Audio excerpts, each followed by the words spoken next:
মধ্যপ্রাচ্যে আমেরিকান স্বার্থ সবসময়ই ঝুঁকিপূর্ণ। এবার তাকে বিপর্যয়ের দ্বার প্রান্তে ঠেলে দিয়ে মার্কিন প্রেসিডেন্ট ডোনাল্ড ট্রাম্প রোববার সকালে ঘোষণা করেন আমেরিকান বাহিনী 3টি ইরানি পারমাণবিক স্থাপনায় হামলা চালিয়েছে। মধ্যপ্রাচ্যে উল্লেখযোগ্য সামরিক উপস্থিতি রয়েছে যুক্তরাষ্ট্রের। Bahrain, Cyprus, Iraq, Jordan, Kuwait, অধিকৃত ফিলিস্তিন, ওমান, কাতার, সৌদি আরব, সিরিয়া ও সংযুক্ত আরব আমিরাত সহ একাধিক দেশে 19টি ঘাঁটি রয়েছে যুক্তরাষ্ট্রের। এই ঘাঁটিগুলি বিভিন্ন কৌশলগত উদ্দেশ্যে কাজ করে। আনুমানিক 40,000 মার্কিন সেনা এই অঞ্চলে অবস্থান করছে।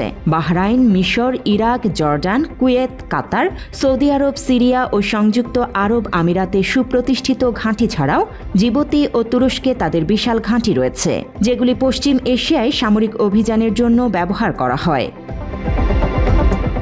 কাতারের দোহারে দক্ষিণ পশ্চিমে অবস্থিত আল উদেইদ বিমান ঘাঁটি পশ্চিম এশিয়ার বৃহত্তম মার্কিন সামরিক ঘাঁটি। ইরাক ও সিরিয়া সহ এই অঞ্চল জুড়ে বিমান অভিযানের জন্য একটি গুরুত্বপূর্ণ কেন্দ্র এটি। 30 বছর ধরে ঘাঁটিতে কয়েক বিলিয়ন ডলার বিনিয়োগ করা হয়েছে। এটি 50 বর্গ কিলোমিটার জুড়ে বিস্তৃত এবং এতে 2টি রানওয়ে, বেশ কিছু সহায়ক সুবিধা রয়েছে। পশ্চিম এশিয়া অঞ্চলে মার্কিন সামরিক কৌশলের ভিত্তিপ্রস্তর হিসেবে বর্ণিত এই ঘাঁটি যুক্তরাষ্ট্রের বিমান বাহিনীর 379তম বিমান অভিযান শাখার অংশ হিসেবে 10,000-এরও বেশি সেনা, বোমারু বিমান এবং ড্রোন রয়েছে। প্রধান অপারেটর হিসেবে মার্কিন বিমান বাহিনী ছাড়াও এটি কাতার আমিরের বিমান বাহিনী, ব্রিটিশ রয়্যাল বিমান বাহিনী এবং মাঝে মাঝে অন্যান্য বিদেশি বাহিনীকেও রাখে।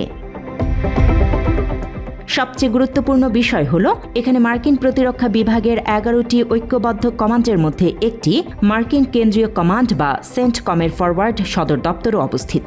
2019 সাল থেকে ইরানের দৃষ্টিতে সেন্টকম একটি সন্ত্রাসী সংগঠন। যুক্তরাষ্ট্র ইরানের ইসলামিক রেভলিউশনারি গার্ডস কর্পসকে কালো তালিকাভুক্ত করে, তারই একটি পাল্টা ব্যবস্থা এটি। সাম্প্রতিক বছরগুলিতে সক্রিয় মিশন এবং ক্রমবর্ধমান আঞ্চলিক উত্তেজনার সময় ওয়াশিংটন নিয়মিতভাবে এই কাতারি ঘাঁটিতে B-52 ও B-1 লেন্সার বোমারু বিমান পাঠিয়েছে। এটা ইরানের মূল ভূখণ্ড থেকে 275 কিলোমিটার দূরে অবস্থিত। এটি ইরানি ব্যালিস্টিক ক্ষেপণাস্ত্র, এমনকি দূরপাল্লার রকেট, আর্টিলারি সিস্টেম এবং ড্রোনের লক্ষ্যবস্তুর মধ্যেই পড়ে।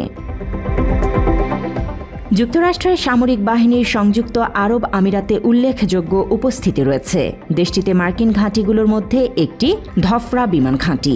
এখানে উন্নত যুদ্ধ বিমান, গোয়েন্দা বিমান, নজরদারি ড্রোন এবং জ্বালানি ট্যাঙ্কার রয়েছে।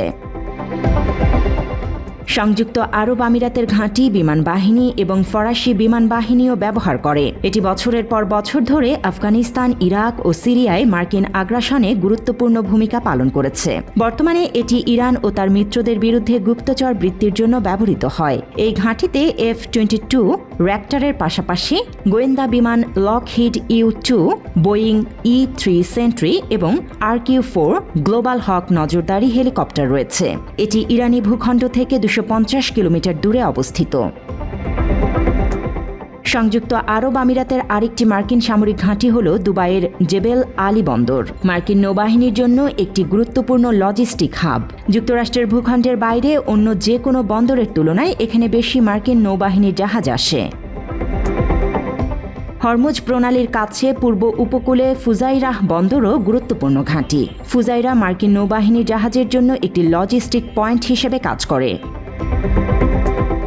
জর্ডানে মার্কিন সামরিক ঘাঁটির সঠিক সংখ্যা জানা না গেলেও কিছু ঘাঁটি সম্পর্কে ব্যাপকভাবে তথ্য পাওয়া যায়। এর মধ্যে একটি হল মুয়াফাক সালতি বিমান ঘাঁটি, যা আজরাকের কাছে অবস্থিত।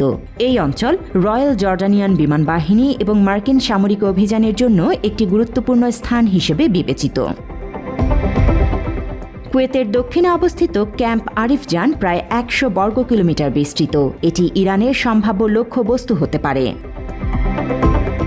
কুয়েতের অন্যান্য মার্কিন স্থাপনাগুলির মধ্যে রয়েছে আলী আল সায়েম বিমান ঘাঁটি। এটি ইরাকি সীমান্ত থেকে 37 কিলোমিটার দূরে অবস্থিত। 2020 সালের জানুয়ারিতে ইরানি ক্ষেপণাস্ত্রের কবলে পড়া ইরাকের অন্যতম প্রধান ঘাঁটি হল আইন আল আসাদ। এটি আল আনবারে অবস্থিত। ইরাকের এরবিলে অবস্থিত আল হারিস ঘাঁটি 2013 সাল থেকে কার্যকর রয়েছে। দেশের অন্যান্য মার্কিন ঘাঁটির মধ্যে রয়েছে বাগদাদের উত্তরে ক্যাম্প তেজি, বাগদাদের আল রশিদ জেলার জয়েন্ট সিকিউরিটি স্টেশন ফ্যালকন এবং আনবার প্রদেশের ফরওয়ার্ড অপারেটিং বেজ আবু ঘরাইব। নৌ সহায়তা সুবিধা দিয়েগো গার্সিয়া অর্থাৎ NSF হল ভারত মহাসাগরে ব্রিটিশ শাসিত অ্যাটল দিয়েগ। এই ঘাঁটিও ইরানের নাগালের বাইরে না। ইরানের মূল ভূখণ্ড থেকে আক্রমণের জন্য পর্যাপ্ত অস্ত্রও রয়েছে, যেমন মধ্যবর্তী পাল্লার খোরামশার ক্ষেপণাস্ত্রের নতুন সংস্করণ এবং 4000 কিলোমিটার পাল্লার Shahed 136B কামিকাজ drone. Jannatul Ferdous, Bangla addition.